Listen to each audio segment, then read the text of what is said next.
தேடல் உள்ளவரைதான் வாழ்க்கை. ஒவ்வொரு தேடலும் வாழ்க்கையில் ஒரு பாடத்தை நமக்கு கற்றுக் கொடுக்கின்றது. படித்து முடித்த பிள்ளைகள் வேலையை தேடி அலைந்து கொண்டிருக்கின்றார்கள்.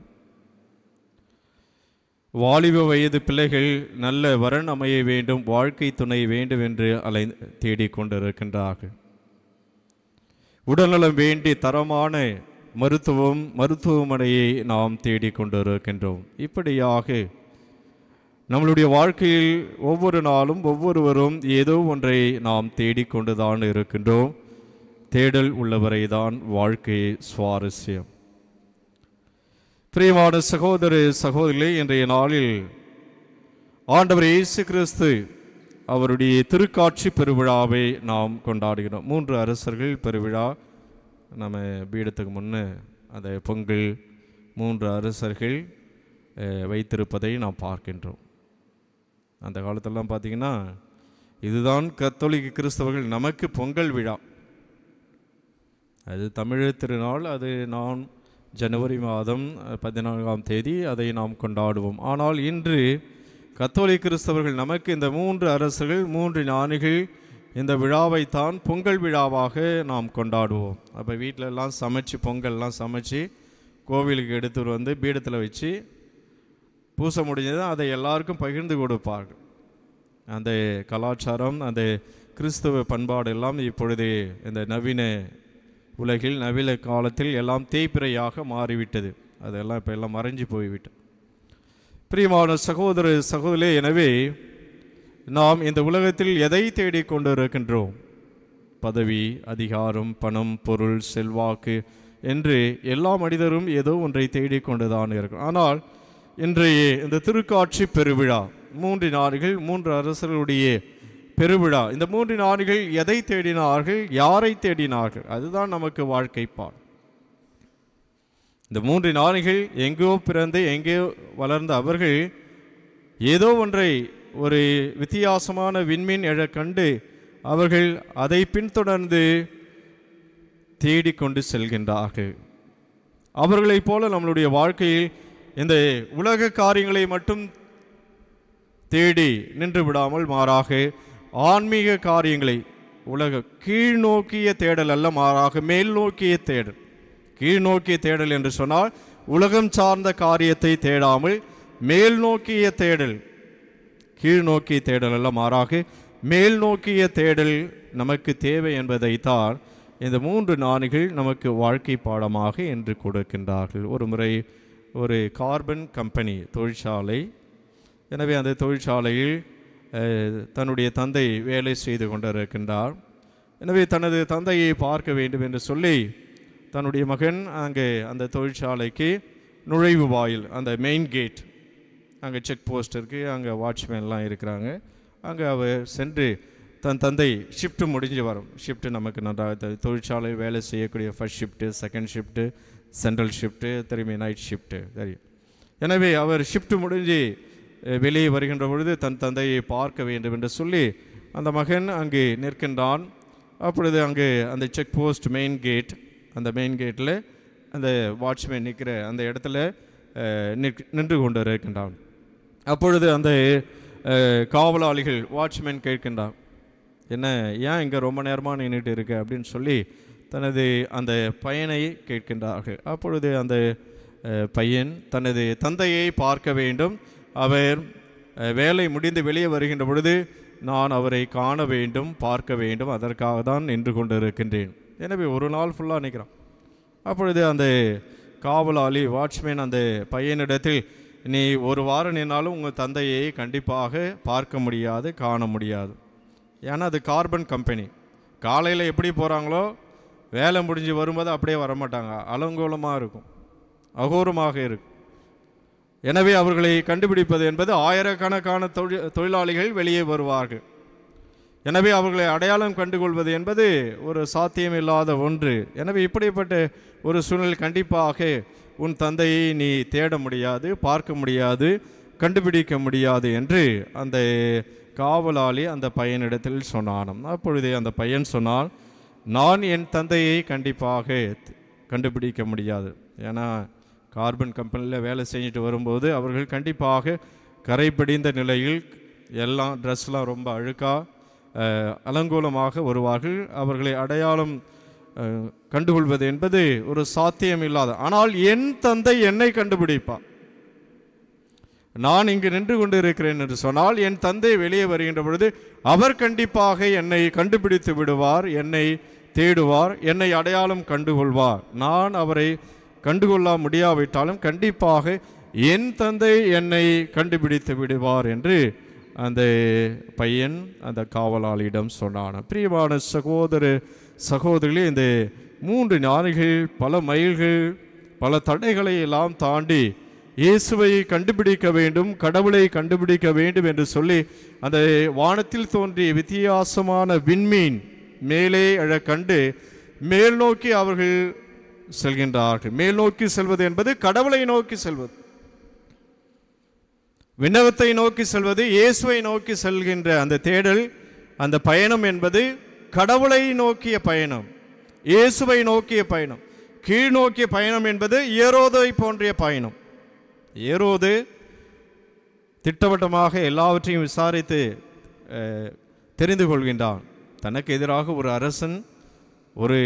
அரசன் தோன்றிவிட்டானா என்று காழ்ப்புணர்ச்சி, பொறாமை, போட்டி, எப்படியாக வஞ்சகம், கொலை செய்ய வேண்டும், உயிரை எடுக்க வேண்டும், எப்படியாவது மற்றவர்களை தீங்கு இழைக்க வேண்டும் என்ற அந்த உலக பார்வையில் கீழ்நோக்கிய அந்த தேடலோடு இருந்தாலும் இயேசுவை பார்க்கவே முடியவில்லை. பிரியமான சகோதர சகோதரி, நாமும் இயேசுவை தேடி இறை வார்த்தையிலும் நற்கருணையிலும் இந்த ஆலயத்திற்கு இன்று நாம் வந்திருக்கின்றோம். நம்மிடத்திலும் இந்த ஏரோதை போன்று காழ்ப்புணர்ச்சி, போட்டி, பொறாமைகள், தீய எண்ணங்கள், இந்த சிந்தனைகளோடு எண்ணங்களோடு வாழ்க்கையோடு இந்த ஆலயத்திற்கு வருகின்ற பொழுது கண்டிப்பாக ஏரோதை போல நாம் இயேசுவை தேடவே முடியாது, இயேசுவை நாம் பார்க்கவே முடியாது, இயேசுவை நாம் கண்டுகொள்ளவே முடியாது. ஏன் என்று சொன்னால் நம் பார்வை அந்த ஏரோதை போன்று கீழ்நோக்கிய உலகத்தை நோக்கிய பார்வையாக, இந்த கீழ்த்தரமான ஒரு தேடலாக இருக்கின்ற பொழுது கண்டிப்பாக இயேசுவை நாம் தேடவே முடியாது. மாறாக மேல் நோக்கிய உயர்ந்த எண்ணங்களோடும் உயர்ந்த சிந்தனைகளோடும் குறிக்கோளோடும் நாம் இயேசுவை தேடுகின்ற பொழுதுதான் அந்த ஞானிகளை போன்று இயேசுவை நாம் கண்டுபிடிக்க முடியும். எத்தனை ஞானிகள் போனாங்க? பதில் சொல்லுங்க. எத்தனை ஞானிகள் போனாங்க? 2 பேரா? 4 பேரா? 1, 3 பேரா? யார் யார்? யாருன்னா ஒருத்தங்க எழுந்து நல்லா சொல்லுங்க பார்க்க. நல்லா சத்தமாக சொல்லுங்க. Caspar, Melchior, Balthasar. நான் சொல்கிறேன் 4 பேர் தேடினாங்க, 3 பேர் இல்லை, 4 ஞானிகள் இயேசுவை தேடினார்கள். எனவே இந்த கஸ்பார், பல்தசார், மெல்கியூர் இவர்கள் இயேசுவை தேடினார்கள். அவங்க கையில் என்ன எடுத்துகிட்டு போனாங்க? பொன், தூபம், வெள்ளை போலம். அப்போ நம்மளுடைய வாழ்க்கையில் நாம் சுப நிகழ்ச்சிகளுக்கு செல்கின்றோம். நமக்கு நெருங்கிய உறவுகள், நண்பர்கள் பிறந்த நாள் அல்லது திருமண நாள், திருமணம், புது நன்மை, திருமுழுக்கு என்று எல்லா சுப நிகழ்ச்சிகளுக்கும் செல்கின்ற பொழுது கண்டிப்பாக நாம் நினைவு பரிசை நாம் கொடுக்கின்றோம். அவர்களுக்கு நாம் நமது உறவை அதை அடையாளமாக, அன்பின் அடையாளமாக அவர்களுக்கு நாம் அந்த நினைவு பரிசுகளை கொடுக்கணும், கிஃப்ட் கொடுக்கணும். அப்போ கிஃப்ட் கொடுக்கும்போது அவர்களுக்கு நமக்கும் உள்ள அந்த உறவு அங்கு வெளிப்படுத்தப்படுகிறது. சில சமயத்தில் ரொம்ப நெருங்கிய உறவு, கல்யாணம் அப்படின்னா நாம் என்ன செய்கின்றோம்? உயர்ந்த ஆபரணங்களை எல்லாம் நாம் கொடுக்கின்றோம். எனவே அதுபோன்று கடவுள் பிறந்திருக்கின்றார். எனவே அந்த கடவுளை தேடி சென்ற இந்த 3 ஞானிகள் தங்களுடைய கரங்களிலே பொன், தூபம், வெள்ளை போலத்தை எடுத்து, எனவே அந்த ஏன் இந்த 3 பொருட்களை அவர்கள் இயேசுவுக்கு எடுத்து செல்ல வேண்டும்? குழந்தை இயேசு பாலனுக்கு இந்த 3 பொருட்களை காணிக்கையாக கொடுக்க வேண்டும் என்று அலசி பார்க்கின்ற பொழுது பொன்னை அவர்கள் இயேசுவுக்கு, கடவுளுக்கு, குழந்தை இயேசு பாலனுக்கு காணிக்கையாக கொடுப்பதன் வழியாக அப்போ அந்த பொன், தங்கம், வைடூரியம், இந்த விலையுயர்ந்த பொருட்கள் எல்லாம் யாரிடத்தில் இருந்தது, எங்கு இருந்தது என்று சொன்னால் அரசர்களிடத்தில் தான் இருந்தது. அரச மாளிகையில் தான் இருந்தது. எனவே அவர்கள்தான் இந்த விலையுயர்ந்த பொருட்களை, இந்த மாணிக்கம் மற்ற ஆபரணங்களை எல்லாம், விலை உயர்ந்த ஆபரணங்களை எல்லாம் அரசர்களிடத்தில் இருந்தது. அரசர்கள் பயன்படுத்தினார்கள். அங்கு அரசவையில், மாளிகையில் இருந்தது. அப்ப இயேசுவுக்கு இந்த பொன்னை காணிக்கையாக கொடுப்பதன் வழியாக எது வெளிப்படுத்தப்படுகிறது? பிறந்திருக்கின்ற குழந்தை இயேசுபாலன் இந்த உலகத்திற்கு அரசராக பிறந்திருக்கின்றார். அதனால்தான் கிறிஸ்து அரசர் பெருவிழாவை நாம் அந்த திருவருகை காலத்திற்கு முன்பாக நாம் கொண்டாடுகின்றோம். அப்ப கிறிஸ்து அரசர் அனைத்துலகத்திற்கும் அரசராக ஆண்டவர் இயேசு கிறிஸ்து குழந்தை இயேசு பாலன் பிறந்திருக்கிறார் என்பதை சுட்டிக்காட்டும் விதமாகத்தான் அந்த பொன்னை அந்த குழந்தை இயேசு பாலனுக்கு காணிக்கையாக கொடுக்கின்றார்கள். எனவே பிறந்திருக்கின்ற குழந்தை இயேசு பாலன் அரசர். அதற்கு அடுத்தபடியாக தூபத்தை அவர்கள் கொடுத்தார்கள். தூபம் நாம் எதற்கு பயன்படுத்துகிறோம்? இங்கே திருவழிபாட்டு நிகழ்வுகளில் நாம் பயன்படுத்துகிறோம். திருப்பலி மற்ற ஆன்மீக காரியங்களுக்கு நாம் பயன்படுத்துகிறோம். நாம் கடவுளுக்கு அதை, கடவுளுடைய பிரசன்னம் இருக்கின்றது. கடவுளுடைய பிரசன்னம் எங்கெங்கெல்லாம் இருக்கின்றதோ அங்கெல்லாம் நாம் அந்த தூபத்தை பயன்படுத்துகின்றோம். அப்படி என்று சொன்னால் பிறந்திருக்கின்ற அந்த மனித குழந்தை சாதாரண குழந்தை அல்ல, மாறாக அது கடவுளின் குழந்தை. எனவே அந்த கடவுளின் குழந்தை நமக்காக பலியாக பிறந்திருக்கின்றது. எனவே அவர் கடவுள் தன்மையோடும் மனித தன்மையில் பிறந்த குழந்தை கடவுள் தன்மையோடு பிறந்திருக்கிறது என்பதை சுட்டிக்காட்டும் விதமாகத்தான் அந்த தூபத்தை குழந்தை இயேசு பாலனுக்கு காணிக்கையாக கொடுத்தார்கள். அப்ப இரண்டாவது கடவுள் தன்மை, பிறந்திருக்கின்றவர் கடவுள், அரசர் கடவுள். மூன்றாவதாக வெள்ளை போலம். யூத மக்கள் அந்த வெள்ளை போலத்தை எதற்கு பயன்படுத்தினார்கள்? ஈமச் சடங்குக்கு பயன்படுத்தினார்கள். இறுதி சடங்கு, அந்த பூத உடல், இறந்த பூத உடலுக்கு அதை கொஞ்ச நாளைக்கு பாதுகாக்க வேண்டும் என்பதற்காக பயன்படுத்தினார்கள். நாம் கூட அந்த இறந்த உடலை, பூத உடலை அடக்கம் செய்கின்ற பொழுது பாக்கெட்டாக பிரித்து உப்பு கொட்டுவோம். ஏன்னா கொஞ்ச நாளைக்கு அந்த உடல் பாதுகாக்கப்பட வேண்டும் என்பதற்காக. எனவே யூதர்கள் இந்த வெள்ளை போலத்தை ஈமச் சடங்கிலும் இறுதி சடங்கிலும் அடக்க சடங்கிலும் பூத உடலுக்கு அவர்கள் பயன்படுத்தினார்கள்.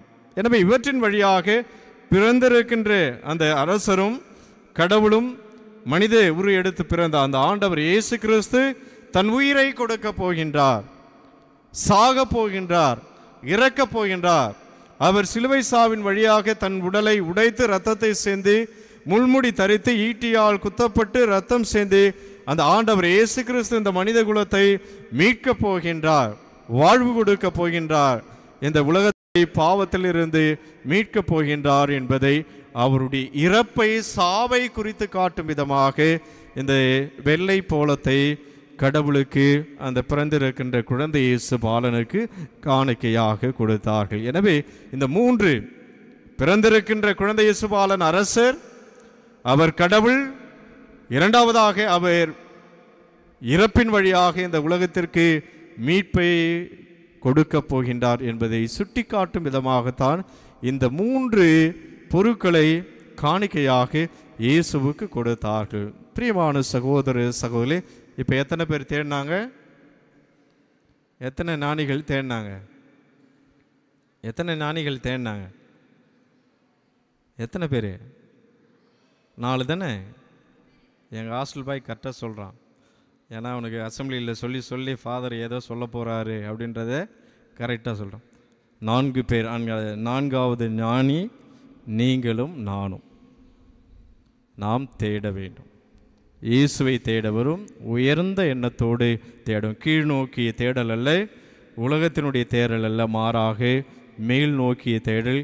இயேசுவை நாம் தேடுகின்ற பொழுது கண்டிப்பாக நாம் அந்த இயேசுவை காண முடியும். எனவே பிரியமான சகோதர சகோதரிகளே, தேடிய அவர்கள் கண்டார்கள், வணங்கினார்கள், பரிசு பொருட்களை கொடுத்தார்கள், வேறு வழியாக சென்றார்கள். இயேசுவை தேடுகின்ற அனைவருடைய வாழ்க்கையில் மாற்றம் பிறக்கும். ஆம்.